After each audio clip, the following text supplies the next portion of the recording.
She sat alone, her socks torn, her eyes quiet. The other kids laughed, calling her the beggar's child. But none of them knew the truth until one day. That truth broke the silence and made an entire city weep. In a quiet neighborhood on the edge of town, where the houses were held together with hope and chipped paint, lived a little girl named Leena. She was just 10, thin as a twig, with hair always tied into the same frayed braid her mother could manage before heading to work. Her clothes were clean but old, shoes too small, her backpack stitched, faded, and held by one strap.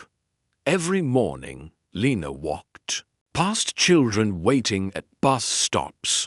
No one walked with her. She arrived early, left late, and sat in the back of every classroom like a whisper no one heard. At Hillridge Elementary, the kids called her Rag Girl, Dust Baby, and worst of all, Beggar's Child. They said her mom was a beggar, that she didn't belong.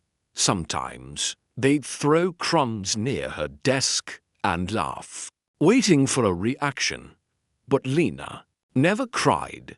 She just tucked her head into her notebook and quietly sketched strange, beautiful machines, giant wheels powered by wind, water pumps made from spoons. Her world was quiet, but her mind brilliant.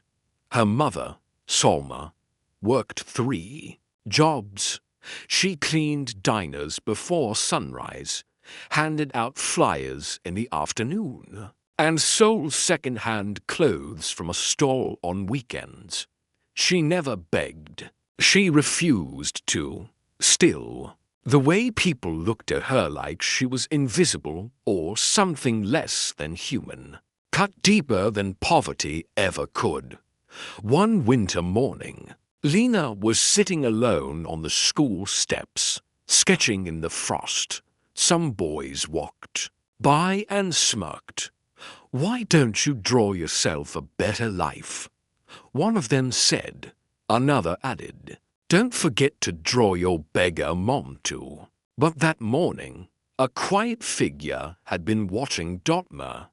Powell, the janitor, an old man with rough hands and kind eyes, saw it all.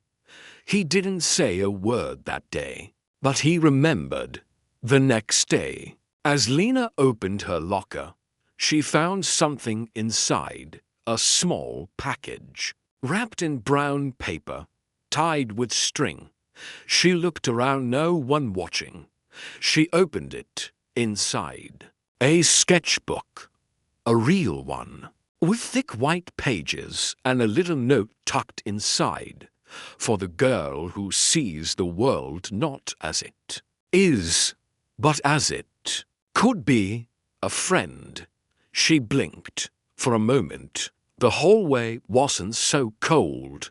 That night, she showed her mother the gift. Summer's eyes filled with tears. "Someone noticed you," she whispered. "Maybe the world is starting to see."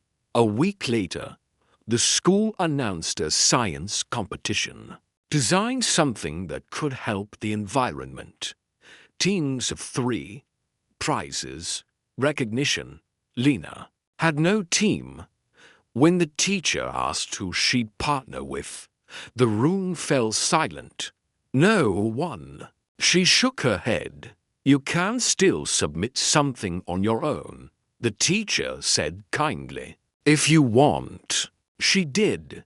For 5 nights, by candlelight, Leena worked with scrap wires, broken toys, and bits of metal her mom brought home from cleaning jobs. She built a rain harvester, a simple device that collected rainwater, filtered it through layers of cloth and sand, and stored it clean for later.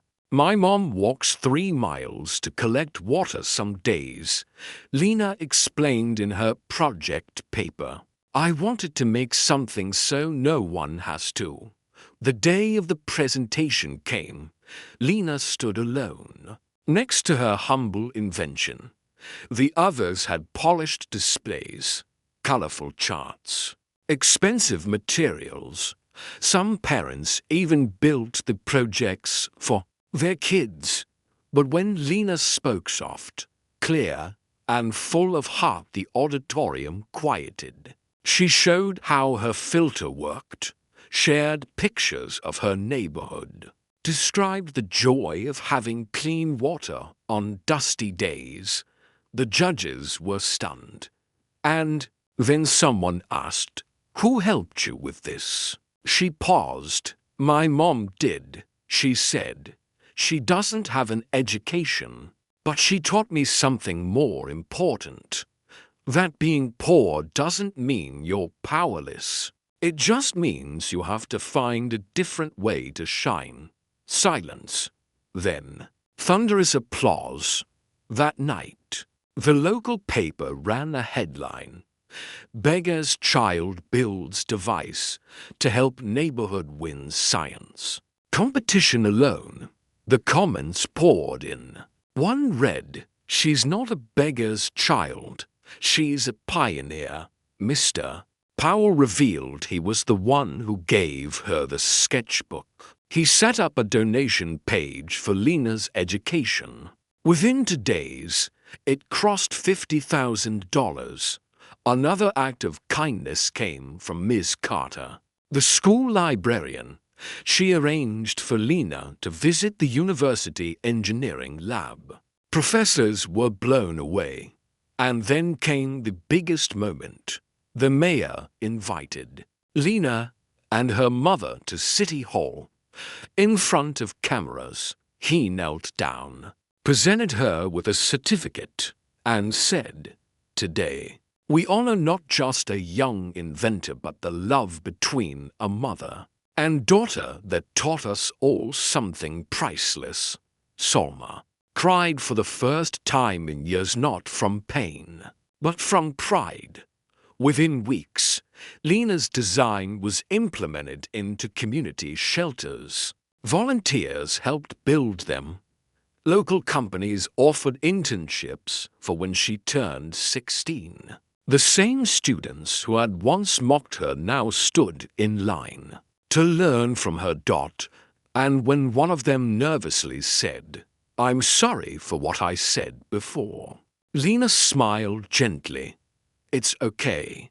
People don't always know what others carry. But now you do." She never raised her voice. She didn't need to. Her story spoke louder than any shout ever could. Leena wasn't just a girl with torn shoes and second-hand clothes. She was a reminder that brilliance doesn't wear brands, that kindness can grow in the poorest soil, and that even a child labeled less than can rise and teach a city to care more. So next time you see someone sitting alone, don't just look.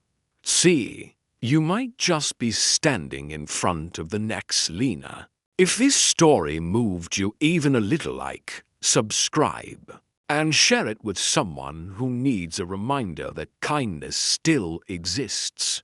And don't go yet. Our next story: a homeless man saves a stranger from drowning. And what she does afterward will leave you speechless.